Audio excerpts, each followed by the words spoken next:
Matandang babae na kinatatakutan ng buong baryo, lihim ng mga aswang. Hindi ko ito sinimulan para magpalaki ng kwento. Sinabi ko na sa sarili ko na kapag nagkuwento ako, dapat buong totoo. Ang takot, ang kahibangan, at ang pagod na manatiling tahimik habang ang iba'y natutulog. Ako si Jimboy. Kasama ko si Lola Gloria nang lumipat kami sa bahay na parang nakalimutan ng mapa, sa gilid ng antik na ang landas papunta ay puro abo at damo. Pagbaba namin sa bus, ramdam ko agad ang mga titig. Hindi naman sila bulgar. Hindi man lang bumababa ang tenga nila sa pagpapaalam, pero may ibang tingin. May mga mata na parang may sinusukat. Hindi lang kami, pati ang dalang bag ng mga gamit at ang maliit na tasa ni Lola. Ang mga bata tumatakbo papalayo kagad. May mga aso na tumahol ngunit huminto rin sa paglapit. Parang ang buong baryo ay nakaantabay, pero hindi para salubungin kami, para obserbahan kung ano ang gagawin namin. Si Lola, sa isip ko noon, ay isang tahimik na babae. Maliliit ang kamay, may mga pekas sa mukha na may istoryang hindi na niya ikukuwento. Sinabi niyang aalis kami ng lungsod dahil pagod na siya. Pagod sa ingay, sa mga tanong na wala namang sagot tungkol sa dukha at sa gamot na minsang hindi sapat. Kaya nagpasya kami. 2 tao na sana'y magtatago sa isang malaking kawayan. Hindi namin inakala na may bagong dahilan para takasin ang buhay na dati. Ang unang gabi namin, tahimik. Umulan ng maliliit na ulap, ang amoy ng kahoy na pinausukan sa kapitbahay ay kumalat.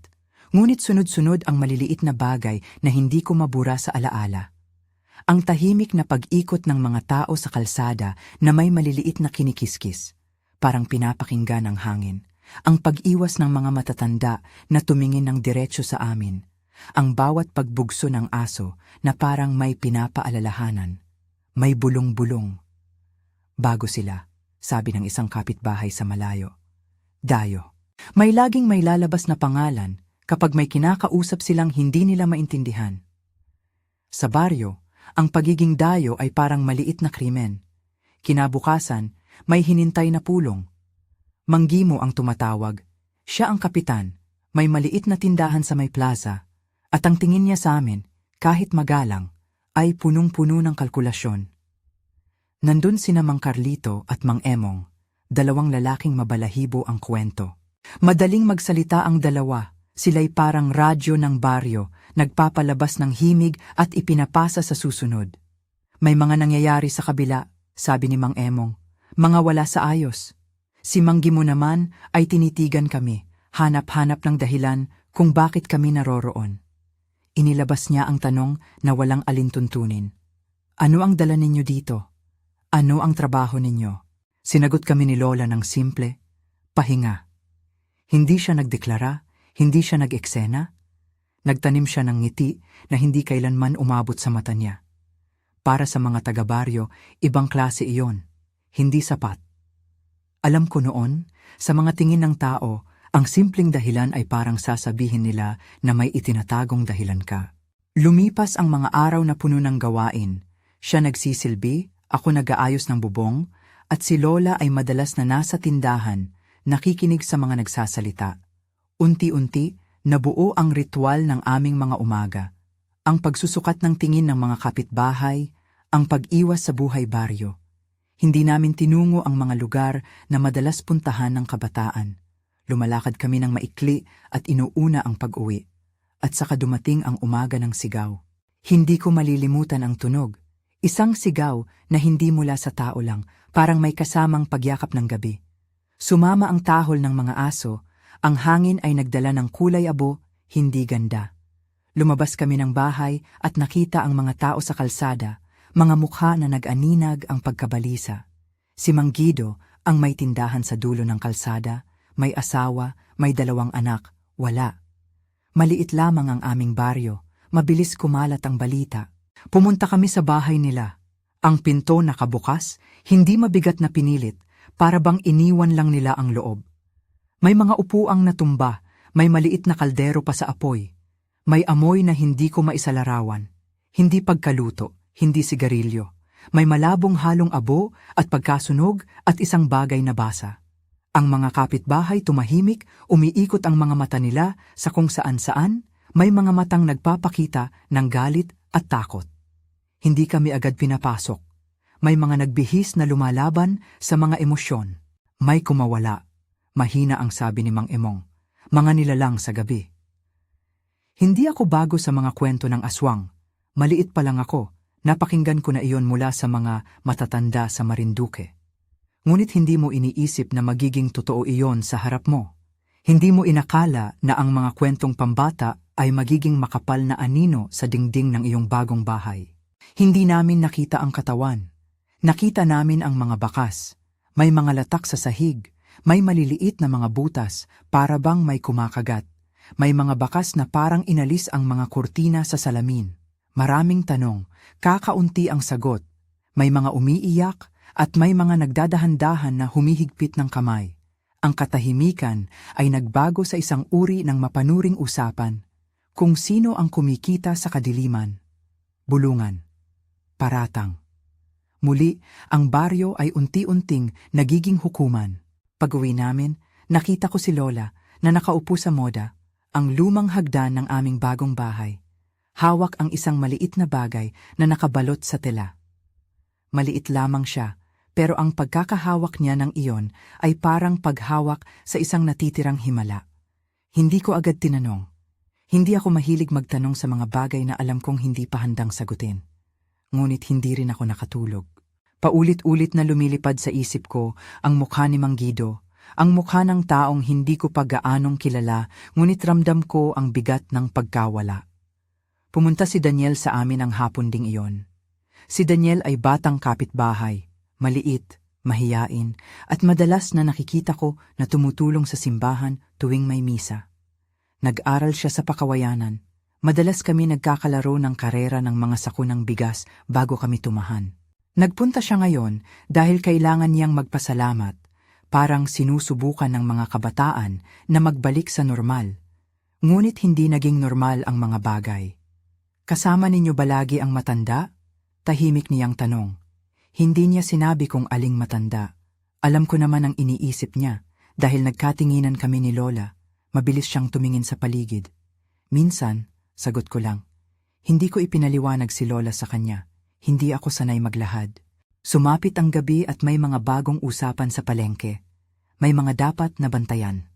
Ang mga ilaw sa kalsada ay palihim na pinatay ng ilan. Mas madalas ang pag-iwas ng mga bata sa labas. Nag-umpisa ang gabi sa isang maliit na sigaw na nagmula sa kabilang dulo. May naiwan na tunog na parang may kumakain ng maliliit na bagay. Nagmadali kami papunta, kasabay ang ibang grupo ng mga kalalakihan. Hindi ko inakala na makikita ko ang nilalang. Hindi iyon mukha ng tao. Hindi rin ito basta anino. Parang balat na nauungol, parang pag-ikot ng balabal sa hangin. Hindi ko gustong ilarawan ng detalyado ang itsura, hindi para takasan, kundi dahil alam kong ang pagtalakay sa detalye ay magbibigay lamang ng mas malakas na takot. Ang isang bata, hindi ko na matandaan kung sino, ay napasigaw.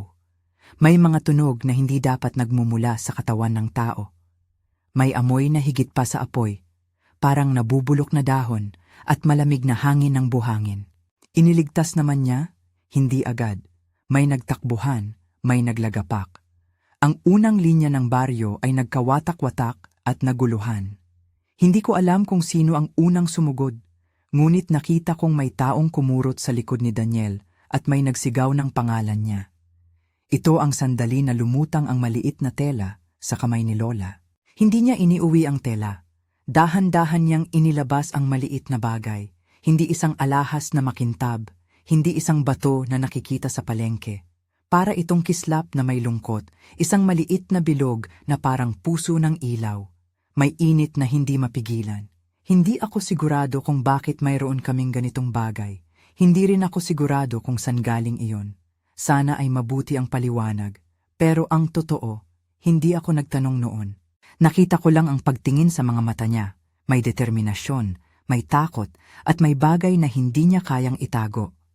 Jimboy, malakas ang boses niya, ngunit hindi sigaw. Hawakan mo. Hindi ako kumilos kaagad. May isang bahagi sa loob ko na nagsabi, huwag mong hawakan iyan. May isa pang bahagi na ang takot ang nagbagong kurso ng galaw. Kinuha ko. Mainit ito sa palad ko, hindi parang palamuti, kundi parang maliit na apoy na may malay. May naramdaman akong tunog sa ulo ko, parang maliliit na kumikindat na ilaw sa loob ng dibdib. Hindi ako makagalaw, sabi niya, huwag mo itong ibubuka sa liwanag. Ni hindi ako magtanong kung bakit. Simpleng sinabi niya iyon at iyon ay sapat. Paglabas namin sa tapat ng bahay, tumalikod si Lola at pinanood ang gabi. Naglakad kami papunta sa kinaroroonan ni Daniel. Nakita namin siya, nakapyong at may mga pasa sa leeg niya. Hindi ko mailarawan ang pagkakagulat sa mukha niya nang makita ang maliit na kislap sa aking palad. Para siyang lumang tanong na biglang nagkaroon ng sagot. Anong hawak mo? Mahinang bati niya. Bago pa man ako makapagsalita, naitanim na sa aking tenga ang tunog. Hindi tunog lang, kundi isang maliit na pag-ibig na nagmumula sa gawain ng ilaw. Parang may sumigaw na humihiling. Sinimulan ni Lola ang kwentuhan. Hindi detalye ng ritual, hindi. Ipinaliwanag niya ang pinagmulan ng mutya sa paraan ng isang alamat, isang pamana mula sa aming angkan, na pagkatapos ng maraming panahon ay naghari sa kanya.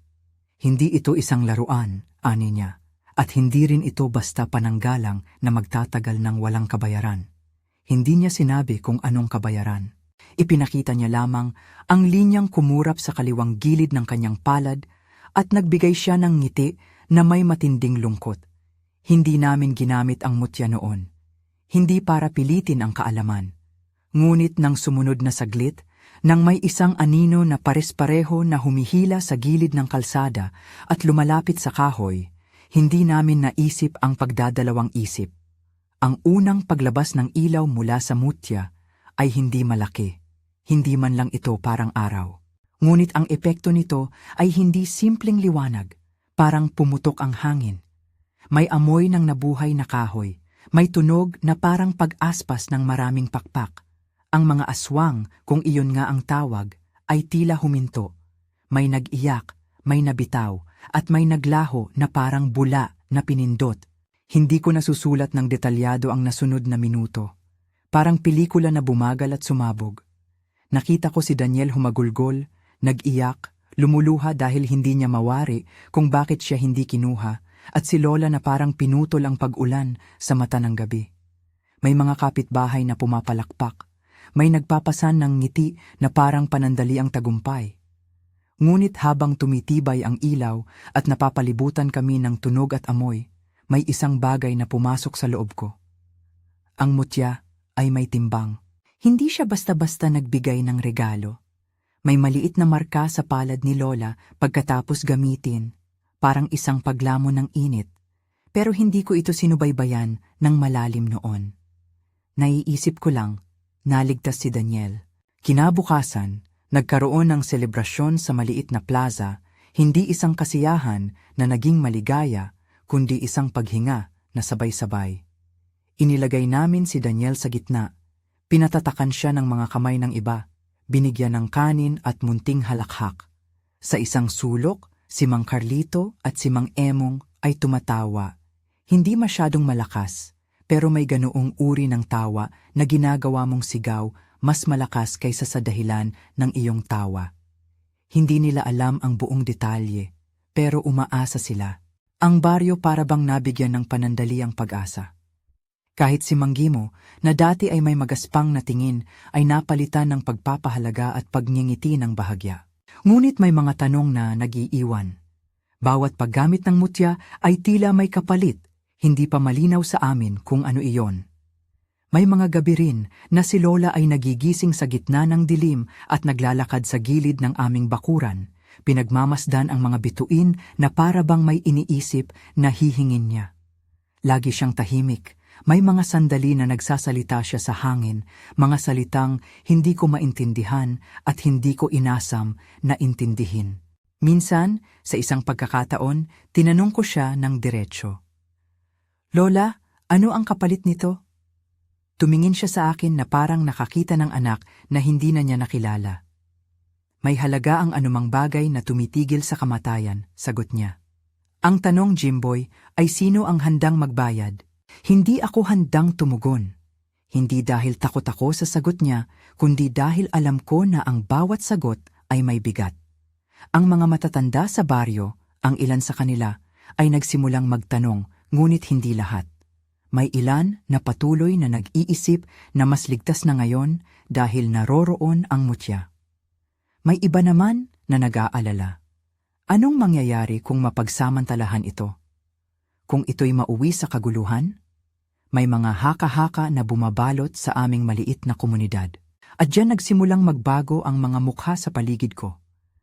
Si Aling Konsa, palaging may dalang tinidor sa kanyang kamay, laging may ngiting nagmumukhang mabait, ay naging mas mapanuri. Hindi niya kailanman ipinakita ang kakaibang pagngingit niya sa akin, ngunit naging maingat na ang bawat kilos. Minsan kong nakita siya na naglalakad sa tabi ng sanga ng puno, at ang likod niya ay nagmistulang anino na hindi umaayon sa kanyang hugis. Hindi ako naniniwala agad. Ayaw kong magtanong ng mga bagay na hindi pa panahon. Pero may mga sandali na ang pagkakaalam ko sa kanya ay naging mabilis na tanong. Bakit siya laging naroon kapag may naiwan o may nawawala? Bakit siya laging may dalang pagkain pero hindi kailanman nagtatago ng kanyang sariling pangamba? Lumipas ang mga linggo. Ang baryo, na dati tahimik at walang ingay, ay naging isang community na para bang nag-aaral muling maniwala sa isa't isa. May mga araw na kami nagkakatuwaan, nag-iingay ng tanghalian, nagtatawanan sa tindahan habang sinasalo ang init ng araw. May mga gabi na ako at si Daniel ay nag-iingat sa paligid, naghahanap ng boses ng hangin at nagpapalitan ng kwento. Ngunit sa bawat tawa ay may isang maliit na anino. Sa bawat pag-uwi, tinatanaw ko si Lola at nakikita ko ang pagod sa kanya na hindi mo nakikita sa sinumang mas batang kalalakihan. Parang may bitbit siyang isang lihim na hindi na niya kayang itago at inaasahan niyang unti-unti kong mauunawaan. Minsan, habang naglilinis kami ng palanggana, napatingin ako sa palad niya na may marka. Hindi bagong palo, kundi isang pilas na pakiramdam. Tinanong ko siya ng muli at ngumiti siya. Hindi ang ngiti na puno ng pag-asa, kundi ang ngiting may pag-areglo sa kapalaran. Kailangan ko lang ng katahimikan, Apo, mahina niyang sabi. At minsan, may lugar na kailangan na lamang sumuko para sa mas marami. Hindi ko alam kung ano iyon noon. Ngayon, habang isinusulat ko ito, naiintindihan ko na ang ibig niyang sabihin. May kalakip na presyo ang pag-ibig at pag-alaga. Ang unang bahagi ng aming buhay sa baryo ay puno ng mga tanong at panandali ang ginhawa. May araw ng pagdiriwang kapag ligtas at may gabi ng pag-aalangan kapag may nawawala. Ang mutya ay naging isang pangakong hindi namin lubusang sinasalamin. Isang liwanag na nagligtas, ngunit nag-iwan ng bakas. Hindi pa sumasapit ang buong sagupaan. Hindi pa nahaharap ang buong mukha ng katotohanan. Ngunit sa loob ng puso ko, alam ko na ang isang bagay ay nagbago. Ang aming tahimik na pag-iral ay nabalot na ng isang lihim na hindi namin kayang itapon. Kung naririnig ninyo ang kwentong ito at gusto nyong marinig pa ang mga ganitong kwento, ang totoong buhay na pagmumuni at ang mga araw na hindi natin malilimutan, mag-subscribe na at i-ring ang bell. Hindi ko gustong magmakaawa, pero kailangan kong malaman kung may mga taong handang makinig habang inuukit ko ang mga araw na ito sa isip ko. Matapos ang munting pahinga, may mga bagong pangyayari. Hindi nagtagal, nag-umpisang magkalat ang panibagong bulungan, mga sabi-sabi na hindi dapat pinalalaganap ng basta-basta. May nagsabing mali ang isang pamilya dahil laging may nawawala sa kanila ang manok at kambing, parang may kumakain sa gabi. May nagsabing isang babae sa kabilang dulo ay madalas maglakad sa nakakasilaw na oras. Ang mga mata ng baryo ay naging parang mga salamin na nagbabantay, minsay malabo, minsay kitang-kita. At sa isang gabi na nararamdaman kong malamig pa ang hangin, habang ako ay nasa bubong at nagbabantay, nakita ko ang anino ni Aling Konsa sa gilid ng ilaw.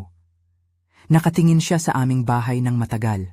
Ang ngiti niya, hindi ko maipaliwanag, ay para bang may lihim na nagbubukas. Hindi niya alam na tinitingnan ko siya. Hindi siya kumilos. Ngunit ang mga mata niya ay parang kumunot, isang linya ng pagkabahala na ipinapakita niya sa buong paligid. Hindi ko alam kung bakit ang isa sa mga simpleng mukha sa baryo ay nagkakaroon ng tukso ng kahulugan. Doon, sa bubong namin, napagtanto ko ang isang bagay na dati ko ring ayaw paniwalaan. Maaaring ang tunay na kalaban ay hindi palaging nasa anino ng kagubatan. Minsan, ang pinakamapanganib ay ang nakangiti sa tanghali at yumakap ng malambing pagdating ng dilim. Hindi pa tapos ang aming kwento. Ang mga gabi ay magpapatuloy na may sigaw at ang mutya ay magbibigay ng liwanag at magtatakda ng tanong. Pero higit sa lahat, si Lola, ang matandang babae na kinatatakutan ng buong baryo sa pangalan ng aming kwento, ay may dalang lihim na mas mabigat pa sa kanyang sarili. At dahil kami magkasama sa linyang ito, kailangan kong magpatuloy at alamin ang katotohanan. Ano ang tunay na halaga ng pagligtas at hanggang kailan kami magbabayad para dito? Hindi namin kayang itapon ang lihim. Hindi namin ito ibinulabog sa mga taga-baryo. Tinago namin sa ilalim ng kutsyon ng aming gabi, sa ilalim ng pagpili ng mga salita. Ngunit ang mga lihim ay parang manok na mabilis kumalat ang amoy kapag niluto sa gabi. Hindi mo kayang pigilan ang bulong na kumalat. At saka dumating ang gabi na ang bulong ay nagtaglay ng pangalan ni Aling Konsa. Hindi agad lumabas ang mga piraso ng katotohanan. Unti-unti silang nabitak mula sa mga munting bagay. Isang bote ng langis na nawala mula sa tindahan niya. Isang piraso ng tela na may kakaibang amoy na nakita sa bakuran ng isang pamilyang na biktima. Mga bakas ng paa sa putik na humahantong sa gilid ng gubat at bumabalik sa kanyang bakuran. Ang karamihan ng mga tao ay nagtataka lamang, nangingiming magsalita ng lantaran dahil takot sila sa sabi-sabi at sa posibilidad na maging sanhi ng gulo. Ngunit may ilang hindi kayang magpigil. Si Mang Carlito at si Mang Emong na dati parang radyo ng baryo at pinakamalakas magpalaganap ng tsismis, ay nagkaroon ng katahimikan na may bigat. Hindi na sila nagmamadali magkwento. Kung minsan, tinititigan ko lang sila at may pangungusap na nasasambit sa kanilang mga nguso, ngunit hindi lumalabas sa paningin nila. Minsan naglalabas si Mang Carlito ng pansamantalang pag-aalinlangan sa piling ng ibang matatanda at nakikita ko ang linyang nagtatampo sa kanyang mukha. Parang nalilito kung iiwasan ba niyang magtanong o lalapag sa pag-uusig. Lumipas ang mga araw na may kakaibang ritmo. Araw na puno ng trabaho, gabi na puno ng pag-iingat. Nag-organisa kami ng tahimik na rotaing pag-iingat. Hindi isang ritual, kundi praktikal na pag-akyat ng ilang mga kalalakihan sa watchtower ng simbahan at paminsan-minsan ay paglalakad ng mga mag-ina bilang grupo. Hindi kami nagbigay ng mga armas na tila nasa pelikula. May mga latigo at may sulo.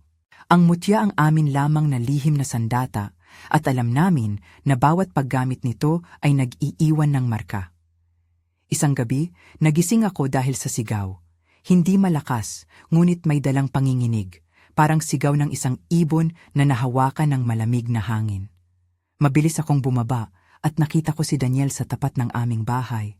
Nanginginig, hinihila ang kanyang leeg parang may nakapulupot na kamay. Hindi siya nag-iisa. May kakaibang daga-dagundong ng mga anino na kumakanta sa hangin. Si Lola ay nasa likod ko, tahimik, hawak ang tela ng mutya. Ang ilaw niya, hindi kasing tapang ng araw kundi parang isang maliit na bituin, ay naglalabas ng ihip na dumampi sa balat ko. Takbo, ang sabi niya sa akin ng mahina, may mabigat na kahulugan sa bawat pantig. Hindi kami nagpilian, tumakbo kami. Ang kalsada ay puno ng mga tao, ilan sa kanila umiiyak, ilan nakatayo na may mga latak sa mga palad. Ang pag-aatubili ng iba ay naging takot. Habang tayo'y umaandar, may nakita akong isang bagay sa lupa, mga lagkit na tila pinulot mula sa alamid. Ang hangin ay may kakaibang lasa, parang nilagyan ng urong ng dagat at asa ng bulok. Nakita ko ang mga mata ng mga kapitbahay at sa isang iglap, lumabas si Aling Konsa mula sa madilim na sulok na may daladalang mangkok ng lugaw. Ang kanyang mga kamay ay malinis, ang damit ay kumikinang sa liwanag ng buwan, at ang ngiti niya ay parang anumang ngiti ng nag-aalok ng ulam sa may sakit. Ngunit ang mga mata niya, hindi mga mata na nag-aalay ng palad, ang mga mata niya ay malamlam at tila walang pinagmumultong pag-aalala. Hindi ako basta naniniwala. Ngunit may mga pagkakataon na ang pananampalataya sa isang mukha ay parang pagbubukas ng iyong bahagyang natutulog na puso. Naalala ko ang sinabi ni Lola, may halaga ang anumang bagay na tumitigil sa kamatayan. At naalala ko rin ang iba pang salita niya na hindi ko lubos napansin noon. Ang hindi nakikita ay may sariling plano. Lumipas ang isang linggo at may isa pang pangyayari, mas malaki, mas malapit sa amin. Ang pamilya ni Mang Emong ay nagsimula mawala ng mga anak na manok at kalaunan. Ang bunso ng pamilya ay nagkasakit ng hindi maipaliwanag. Hindi ito klase ng sakit na sinusukat ng doktor. Ito'y sakit na may panghihinayang na hindi mo kayang hawakan. Ang buntong hininga ng isa sa mga kapitbahay ay nagdala ng pangalan ni Aling Konsa. Nakita ninyo ba siya kagabi? Bulong ng isa. Lumakad siya papunta sa sulok, dala ang sinasabi niyang paglilinis. At mula sa bulungan, may sumagot. Bakit hindi siya naliligo ng gabi? May mga ngiting naglaho. Ako, bilang tagapag-alaga ng bahay ni Lola, nagsimulang mag-imbestiga sa paraang maliit lang, na parang batang nagpapasulyap lang sa paligid ng mesa ng almusal. Lumalakad ako ng hindi napapansin, nagpapalipas ng oras sa tabi ng bakuran ni Aling Konsa na parang nangangarap. Nakita ko siya minsan, na tila nakikinig sa hangin, at ang kanyang mga labi ay gumagalaw sa isang pagdarasal na hindi ako makapag-intindi. Inilalakad niya ang kanyang kamay sa puno ng balete na nasa gilid ng kanyang bakuran, ang puno na pinaniniwalaan ng marami na may dalang espiritu. Ang isang bagay sa kanya ay hindi magkatugma, ang kanyang pagkamaalalahanin sa araw at ang kanyang paghalik sa dilim ng gabi. Para siyang kumakain ng dalawang mundo. Isang araw, naglakas loob ang ilang kabataan na sundan si Aling Konsa papunta sa isang liblib na bahay sa gilid ng gubat. Hindi namin sinang-ayunan ni Lola ang ganitong uri ng pag-usig. Hindi ito ang paraan namin noon. Ngunit naroon ang isang bagot na saloobin sa hangin, isang ganitong uri ng liwanag na hindi mabura. Ang mga kabataan ay bumalik na may takot sa mga mata at may isang piraso ng tela na may mga maneho ng batik. May mga paa doon, hindi tulad ng tao, sabi nila. May mga tunog, parang may kumakanta. Ang bungkos ng takot na iyon ay lumipad sa plaza, at ang baryo ay muling naghiwalay sa dalawang uri. Ang mga nagtatanggol sa posibilidad na maaaring ang mali ang akusasyon at ang mga nais na kumilos ng mabilis. Si Mang Gimo, na dati ay may pag-aalinlangan sa amin, ay nagkaroon ng ibang ilaw sa kanyang mga mata. Hindi niya sinadya, ngunit napansin ko. Ang kanyang pag-uugali ay may konting kahabagan at konting pagngingit. Naging mas aktibo siya sa pamumuno. Nag-organisa siya ng pulong na muntik nang magtapos sa isang pugutan ng ulo sa salita. Lahat ay nagsalita, mga nagtatanggol, mga nangangamba. Sa bandang dulo ng pulong, may isang boses na medyo matapang na nagtanong. Kung sakali, papaano na tayo? Walang sagot ang nagmukhang sapat. Ang puso ng baryo ay nag-ibayo ang pagpili.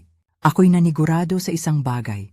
Hindi kami maaaring manahimik habang may umiiral na panganib. Ngunit alam ko rin na hindi tama ang pumili ng biktima dahil lamang sa tsismis. Naiisip ko si Lola at ang mutya at napagtanto ko ang bigat na dala niya. Isang gabi, humarap ako kay Lola at tinanong siya ng diretsyo, Lola, sino ba talaga si Aling Konsa? Tumingin siya sa akin ng matagal. May lungkot sa mga mata niya na para bang nabasag ang isang baso. Hindi lahat ng nakangiti ay mabuti, Jimboy, ang sagot niya. Minsan, ang ngiti ay tabo ng pagkuha. Ngunit hindi mo ako maiuutos ngayon na gumawa ng bagay na magdadala sa atin sa ganoong landas. Nag-move kami ng dahan-dahan. Nagplano kami ng hindi marahas, mga pag-uusisa, pakikipanayam ng mga kapitbahay, pagtatanong sa mga nabiktima. Nakipag-usap si Daniel sa kanyang mga kaibigan sa simbahan at ako naman ay nagpapalipat-lipat sa hangin ng paligid ni Aling Konsa. May isang gabi na nakita ko ang isang nilalang na nasa gitna ng gubat, hindi isang tao, hindi rin isang hayop. at tumalon sa leeg ng isang malaking pusa at naglaho na parang usok. Hindi ko pinangalan ito. Hindi ko pinili. Ngunit alam ko na ang gabi ay hindi lamang totoong kalikasan.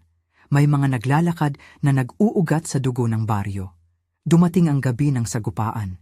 Hindi namin ito pinangarap, ngunit dumating ang araw na kailangan naming magdesisyon. Magtawid sa linya ng takot o maghintay hanggang maging huli. Ang balita ay kumalat na may darating na napakalaking pag-atake. Hindi lang isang anino, kundi maraming boses na magtatagpo sa gitna ng gubat at susubukan ang aming tahanan. Ang mga magulang ay tinigilan ang kanilang mga anak. Ang mga ilaw sa bahay ay pinatayo ng mas maaga. Ang simbahan ay puno ng mga taong may magkahalong pag-asa at takot. Ang hangin ay tila naglalakad ng mabagal. Pinipiga ang bawat paghinga. Si Lola ay tahimik. Pinainom ko siya ng sopas at pilit na kinausap upang maibsan ang kaba niya. Ngunit ang kanyang mga mata ay tila nakatingin sa isang dulo ng kwarto kung saan wala. Naglabas siya ng isang maliit na kanta. Hindi relihiyoso, kundi isang lumang awiting bumabalik sa kanya mula sa Marinduque. Ang mga bituin, "Apo," bulong niya. May sinasabi sa kanila. Ipinunyo niya ang mutya sa kanyang palad. Ang ilaw nito ay kumikislap ng parang naghihintay. Hirap man tanggapin, ngunit alam ko ang kailangan. Hindi kami dapat manatili na walang planong pagdepensa. Nagkasundo ang ilang kalalakihan na magbantay sa paligid. Ang ilan magpapalingkod sa paligid ng bahay, at kami rin ay maghahanda sa paglalayo ng mga bata kung kinakailangan. Hindi ito pag-aasar. Ito ay pangangalaga.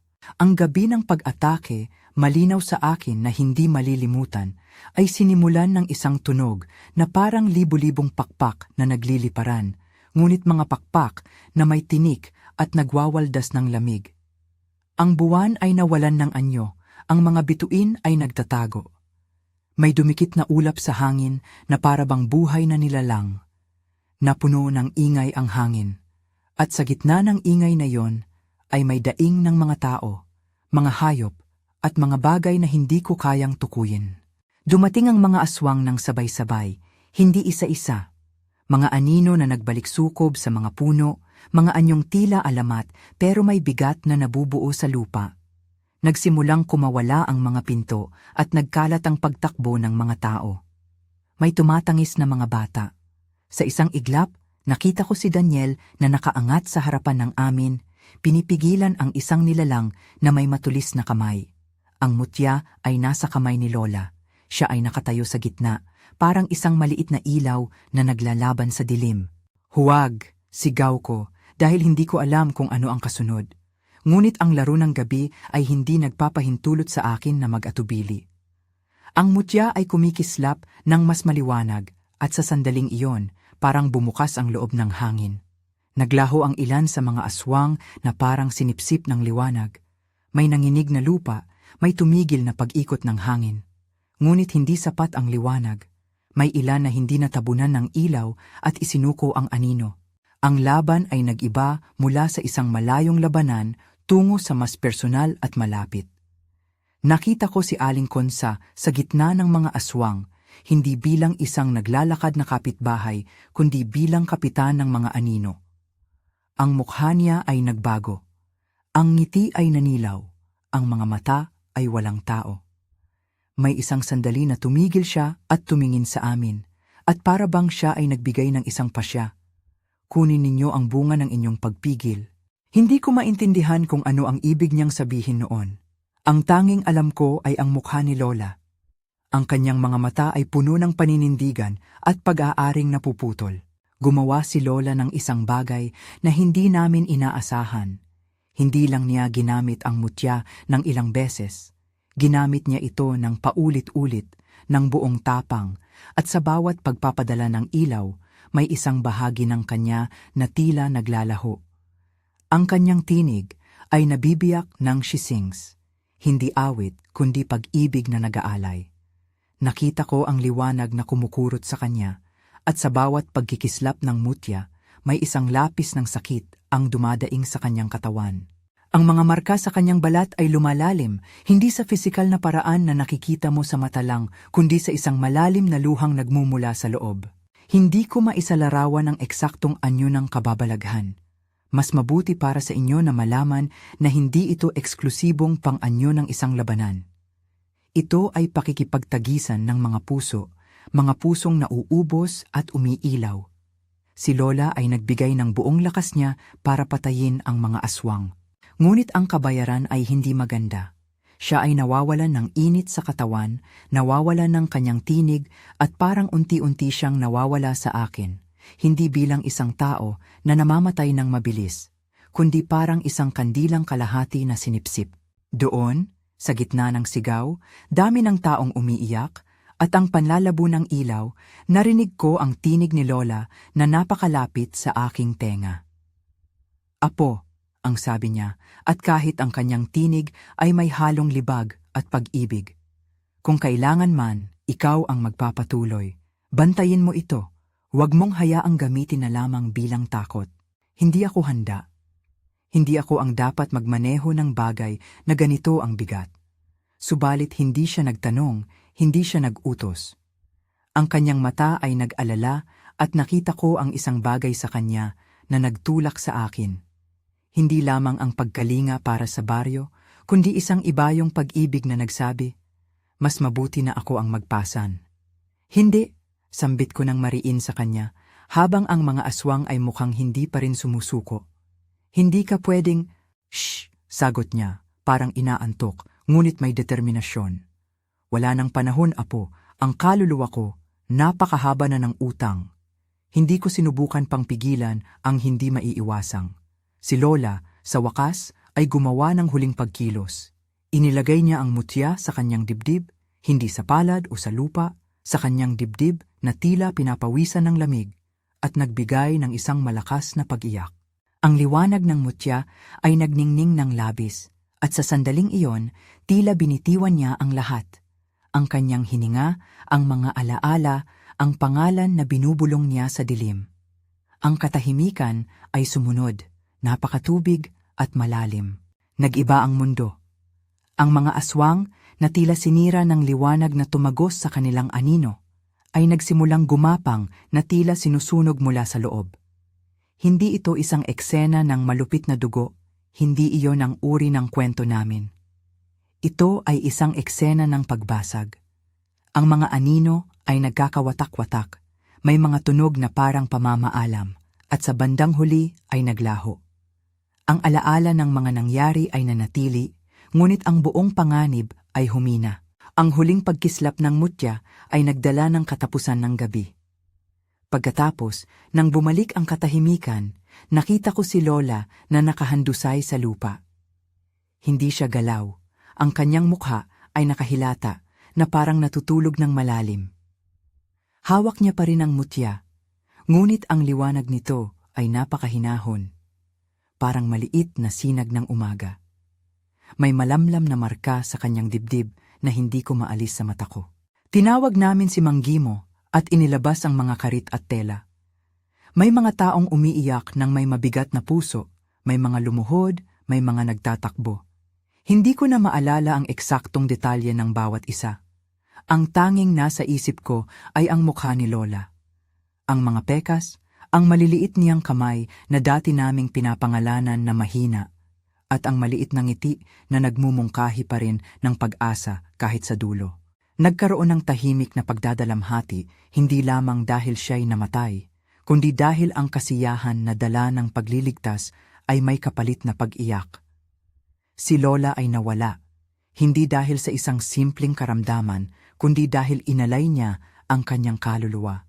At iyon ay isang bagay na hindi kayang pagbayaran ng kahit anong ginto o salapi.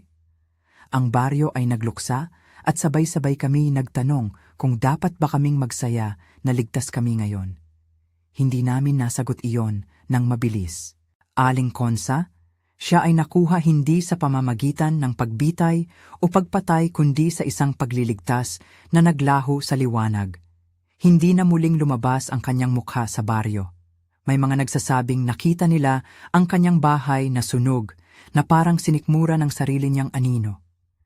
May mga nagsasabing lumisan siya na parang anino ng hangin sa umaga. Hindi malinaw. Ang mahalaga, ang hukbo ng anino ay wala na sa aming bakuran. Ang baryo ay nanumbalik ng tahimik, ngunit ang ating mga puso ay hindi na dati. May mga araw na tila normal.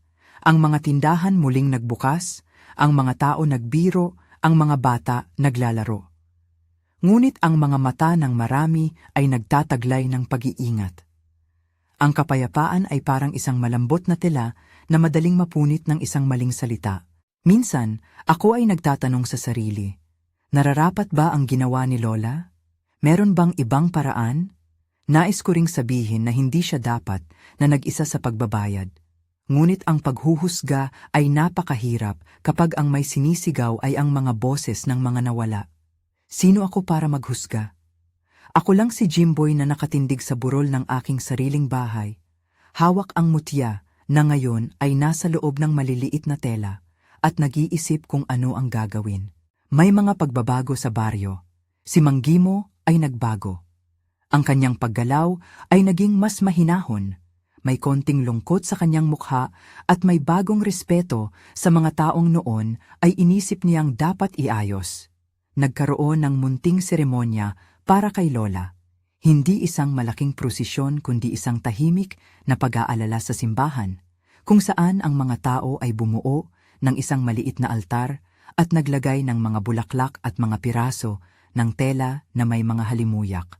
Ako'y nakiupo sa tabi ng kabaong niya at nakausap ang isa pang isa sa mga kapitbahay, si Mang Gimo mismo, na may mga mata na puno ng pasasalamat at paghingi ng kapatawaran. Salamat sa inyo, pabulong niyang sabi, hindi lamang sa akin kundi sa sarili niya. Kung hindi kayo, baka wala kami ngayon. Si Lola ang nagligtas, ang sabi ko ng malamlam, siya ang nag-alay. Alam namin, sagot niya. At hindi namin mababayaran yon. Ang mga araw ay dumaan at ang mutya ay iniingatan. Hindi namin ito inilabas maliban kung may napakalaking banta. Nagkaroon ng ilang gabi na nagpaalala ito ng init at sa tuwing nag-iiwas ang ilaw nito, may malamlam na pag-iyak sa hangin. Ang mutya ay naging parang isang mabigat na pangalan. Kaya nitong iligtas, ngunit may kasamang kapalit. Ako ay naging tagapag-ingat. Hindi ko ito pinili ng marangya. Ito ay bumagsak sa akin dahil si Lola ay lumagda. Maraming beses kong hinawakan ng mutya at naramdaman ang init ng responsibilidad na umaagos sa aking mga kamay. Hindi ito karangalan. Ito ay isang tungkulin. Sa gabi, kapag tahimik at kalangitan ay malinaw, hinahaplos ko ang tela at nagkukwento sa kanya, sa mutya, na parang nagpapaliwanag ng plano sa isang bagay na hindi marunong magtanong. Hindi mo na kailangang patayin ang sinuman, ang sabi ko sa sarili. Hindi mo kailangang gamitin kung hindi kailangan. May mga sandali na nararamdaman ko ang sarili kong pag-iisa. Ang ilan sa mga taga-baryo ay lumapit ng may pagkaalangan. May ilang umiiwas. May isa o dalawang pamilya ang lumayo, hindi dahil sa takot, kundi dahil takot silang buksan ang isang pinto na maaaring magbalik sa gabi. Ngunit sa kabilang banda, may mga dumating na nagpapakita ng malalim na pasasalamat. Si Daniel na laging nagpapalibot sa akin, may munting ngiti sa kanyang labi, at sina Mang Carlito at Mang Emong na kumuha ng muling kakayahang magkuwento. Ngunit hindi na tungkol sa pagsisismis, kundi tungkol sa karanasan at aral. Lumipas ang mga buwan at nagkaroon ng mga araw na ako'y bumabalik sa mga alaala ni Lola. Ang kanyang pagtawa, ang kanyang maliit na kamay na kumakapa sa aking pisngi noong ako'y bata, ang mga gabi na siya'y nagluluto at nagkukuwento ng kanyang kabataan.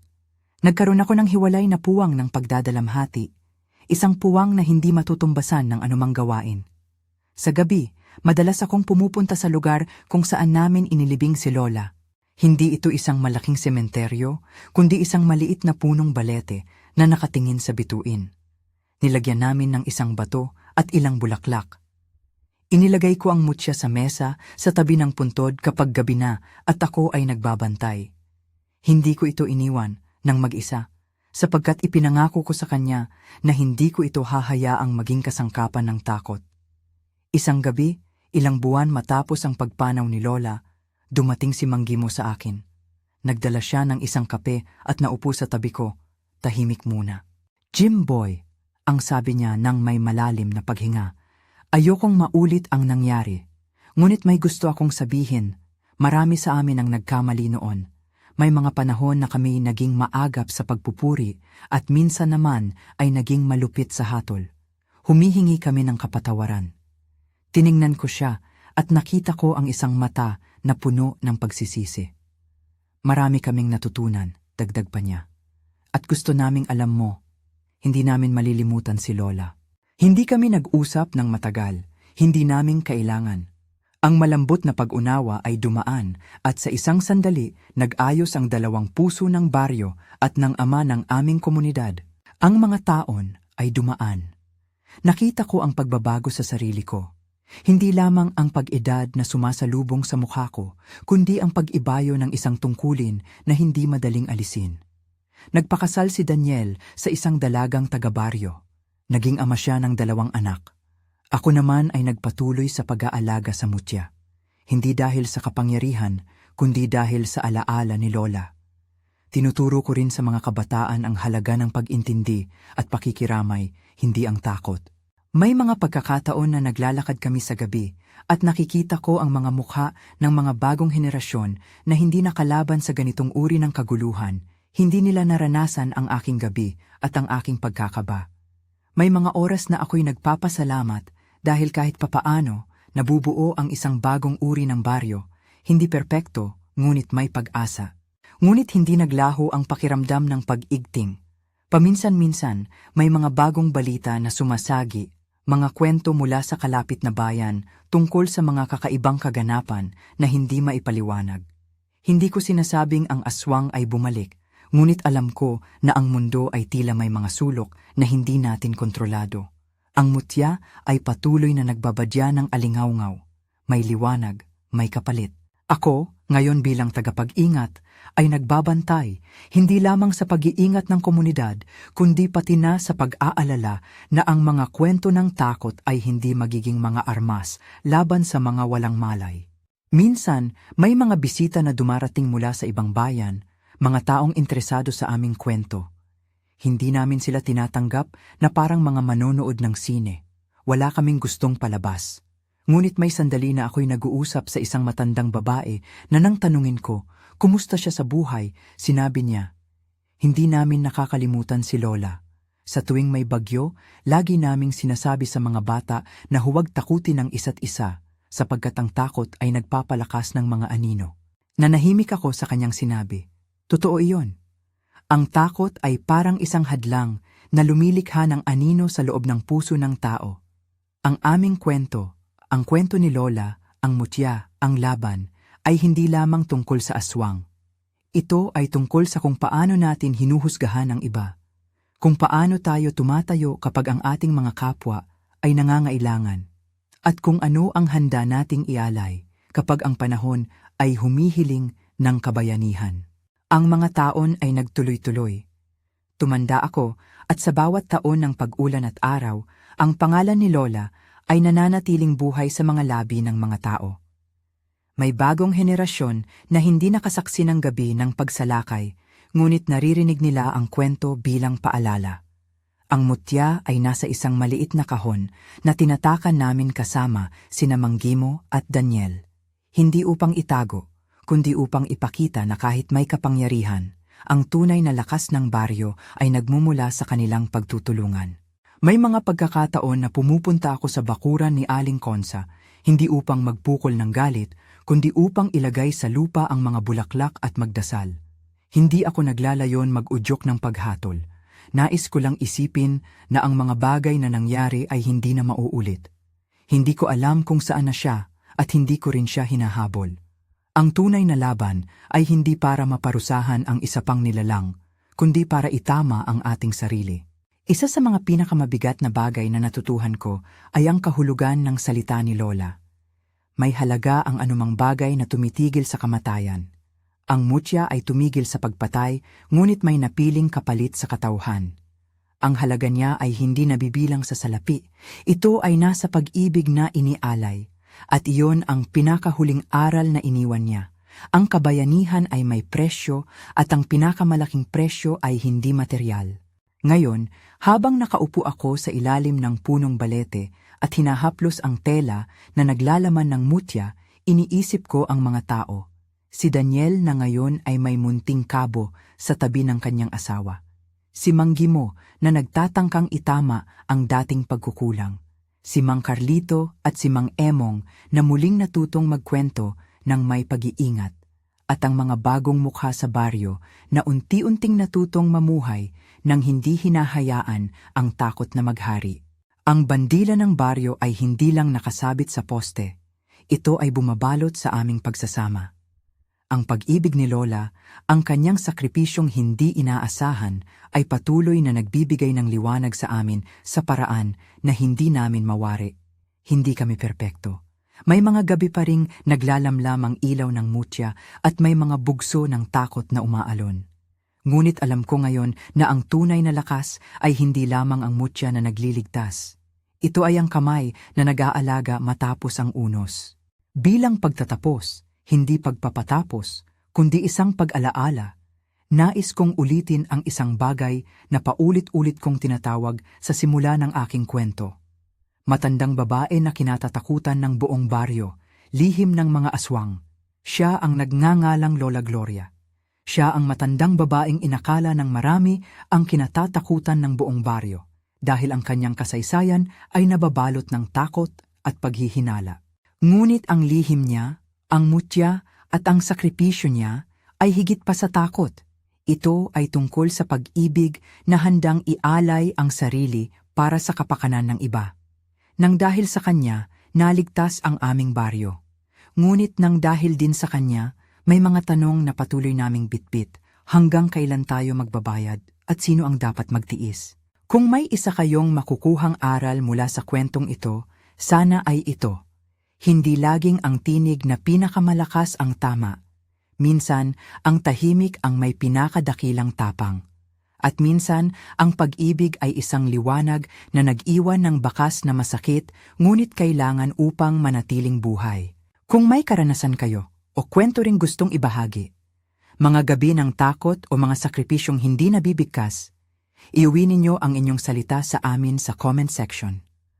Kung gusto ninyong malaman pa ang mga ganitong sagupaan at mga totoong kwento ng mga baryo tulad ng sa amin, mag-subscribe kayo sa channel at i-share ang kwento na ito sa mga taong makikinig. Maraming salamat sa pakikinig at mag-ingat kayo kapag naglalakad sa gabi. Hindi lahat ng ngiti ay may dalang mabuti, ngunit hindi rin lahat ng takot ay dapat maghari. Matandang babae na kinatatakutan ng buong baryo, lihim ng mga aswang, isang paalala na sa likod ng bawat lihim ay may kwento ng pag-ibig at ng kapalit na minsan ay kailangan nating unawain.